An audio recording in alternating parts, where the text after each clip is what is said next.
আসসালামু আলাইকুম ভিউয়ার্স, কেমন আছেন সবাই? আশা করি ভালো আছেন। বিশেষ করে আমার প্রাণপ্রিয় ছাত্রছাত্রীবৃন্দ সবার প্রতি সালাম ও সাদর সম্ভাষণ জানিয়ে আজকে ফারুকস লার্নিং ইংলিশের পক্ষ থেকে আপনাদের আমন্ত্রণ জানাচ্ছি যে আপনারা জায়গা মতো এসেছেন, গ্রামারের জগতে এসেছেন এবং এখান থেকে শতভাগ নিশ্চয়তা নিয়ে শিখবেন ইনশাল্লাহ। সেই আশা নিয়ে আমরা আপনাদের পাশে আছি। তো বন্ধুরা, আজকে আলোচ্য বিষয় হলো ভার্বের সাথে কখন ভার্বের সিঙ্গুলার ফর্ম হয় তা নিয়ে আলোচনা হচ্ছে।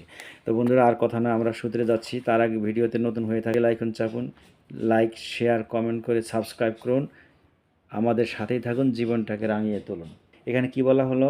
ইনফিনিটিভ, জিরান্ড, ভার্বাল নাউন, ক্লোজ, এগুলো যদি বাক্যে সাবজেক্ট হিসেবে কাজ করে তাহলে ওই সাবজেক্টকে থার্ড পারসন সিঙ্গুলার নাম্বার হিসেবে ধরে নিতে হয়। আর সেই অনুপাতে মনে করতে হবে থার্ড পারসন সিঙ্গুলার নাম্বার যদি সাবজেক্ট হয় তাহলে ভার্বটা অবশ্যই সিঙ্গুলার হবে। সেই কথা বলা হবে। ভার্বটাকে কী করতে হবে? সিঙ্গুলার ফর্ম করে দিতে হবে। তাহলে কি যে to tell lies, to tell lies, তাহলে কি এই যে ইনফিনিটিভ আমরা দেখে নিলাম। এই যে কি বি মানে অ্যাম, ইজ, আর, ওয়াজ, আর, এগুলো কিন্তু জানা আছে। তাহলে কি হবে? ইজ। আমরা the reading of the novels, verbal নাউনগুলো এরকম দেখলাম।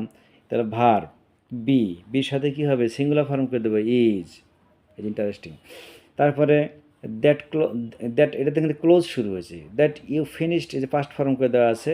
দি নভেলস, এই যে ইজ না হয় কি ওয়াজ দেব, ইজ করে না ওয়াজ করে দেবো, ওদের অতীত করা হয়েছে যেহেতু। তো বন্ধুরা দেখে নিলাম।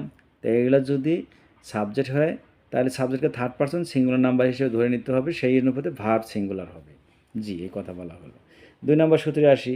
আনকাউন্টেবল নাউনের সাথে নান অফ ব্যবহৃত হলে ভার্বটি সিঙ্গুলার হয়। আনকাউন্টেবল নাউনকে, যে নাউন গণনা করা যায় না, যে নাউন গণনা করা যায় না, যে নান অফ আছে, নান অফ দি ওয়ার্ক, আর কাজ কখনো গণনা করা যায় না, এরকম অর্থে নান অফ দি ওয়ার্ক। এই যে বি ডান, নিচে কোনো কাজই হয়নি বা হওয়ার মতো হয়নি, এরকম। এই যে ওয়াজ আছে, সিঙ্গুলার করা হলো। যে বন্ধুরা 3 নম্বর সূত্রে আসি। 3 নম্বর আছে one and a half. One and a half এর পর প্লুরাল নাউন, প্লুরাল নাউন বসলেও ভার্বটা কিন্তু সিঙ্গুলার করতে হবে, এটা মনে রাখতে হবে। সূত্র সহজ কথা, ওয়ান অ্যান্ড হাফ, ঠিক আছে। এই যে ওয়ান অ্যান্ড হাফ লেমনস, একটা লেবুর কিছু অংশ, এরকম অর্থে বোঝাচ্ছি। তাহলে কি বি এনাফ, যথেষ্ট। তাহলে ইজও দিতে পারি, ওয়াজও দিতে পারি, টেন্স অনুযায়ী, সিচুয়েশন অনুযায়ী। বাস শিখে নিলাম ওয়ান অ্যান্ড হাফ।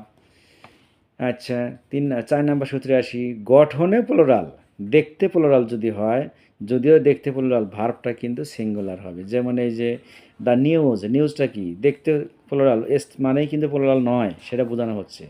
এটা কি দ্য নিউজ, একটা খবর, খবর একটা, একটা, এই জন্যেই যে বি হলো ইজ, বির জায়গায় কি ইজ দেব। তারপরে ম্যাথমেটিক্স, গণিত, অঙ্কের কথা বলা হচ্ছে, পাটিগণিত বলেন নাকি যাই কিছু বলেন, গণিত। তাহলে এটা কি এস আছে মানেই কিন্তু বহুবচন নয়, এটা সাবজেক্ট সিঙ্গুলার দেখতে, কিন্তু গুণটা কিন্তু সিঙ্গুলার। যার সাবজেক্ট দেখতে প্লুরাল কিন্তু আসলে গুণটা সিঙ্গুলার, সেই হিসেবে ভার্বটা সিঙ্গুলার করবো। এই ডিফিকাল্ট সাবজেক্ট, এই যে ইজ।